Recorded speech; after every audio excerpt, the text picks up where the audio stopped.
Welcome back, ladies and gentlemen, here to the Grizzly Digital Network. Disappointing look on the Grizzlies' face here in Lawrenceville, and rightfully so, as we're joined now by head coach Steve DeCou. Coach, I may have stole the word, but put this game into words for me.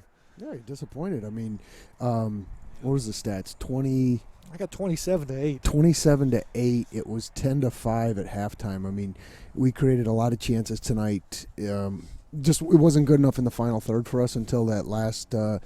The second half, I thought we played very well. We pinned them in. We just couldn't get the final ball. Overtime, same thing, and then the end of the game. So let's. We'll talk about that here in a minute. Talk about the adjustments that you made, pulling some strings in formation and personnel throughout the course of the ball game. It was more of just a formation. I mean, not everybody's available tonight, and part of the problem I thought in the first half was our wingers dropped too deep and we didn't have an outlet to play. So we really emphasized getting them high and wide. And I thought Jamar and Miles and Jack were really dangerous in the second half, and that's what really opened them up and caused the problems.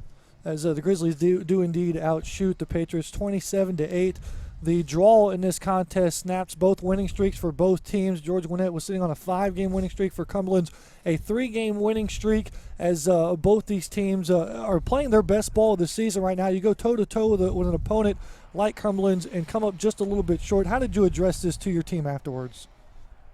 It wasn't a nice talk. Yeah. This was not one that you're looking at. This isn't the Brian tie where you're happy. This is the one where, where was that sense of urgency throughout the match that we had in the last overtime? Where was just that fire? We were a bit casual tonight, and so I'll take the heat for that one. I should have probably had him up a little bit better, but we'll get after it. Looking at the highlights there, Peranen was indeed offsides in that replay. But Coach, before we get into this, we want you to go ahead and set the record straight for us. Explain where time is kept on the field and whose responsibility is it to make these sort of bang calls when the clock runs out? Well, that's at the clock. It's the referee. He waits for the clock, and that's why you have the countdown, because it's at the PA announces, and then at the horn, that should be the end of it. So let's take a look at this. You guys decide for your own. 6, 5, 4, 3, 2, 1. So Andy White hits that ball there, and it will not count for Georgia Gwinnett. Grizzlies come up short in a 0-0 draw. Drama all around, high intensity. Coach, the Grizzlies got to pick up the pieces and get right back after it tomorrow. Yeah, but the question is, why did we leave it so late? Why didn't we do that in the second half? Why didn't we do that in the first overtime?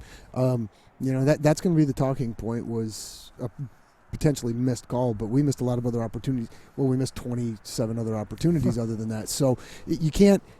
You want to blame the referee. You want to scream at him. I mean, what human would want to do that? I don't understand. But it's on us. We should have finished the job before then and not put it in his hands to try to have to make a decision like that. But like you said, now what do we do? Well, the good thing is we play tomorrow night.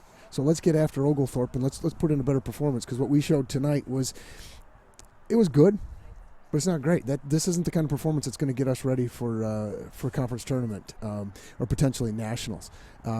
But I did like the fight. I did like the passion out of the boys. I did like the adjustments we made, and I really felt, they didn't have a good look. So it was one of those nights you didn't really feel threatened, and they're thrilled about it, and we're not happy at all. So get back at it tomorrow, and let's get the W against Oglethorpe. I like the attitude and I like the progression. We will see you guys tomorrow. Kickoff 7 o'clock between Georgia Gwinnett and Oglethorpe.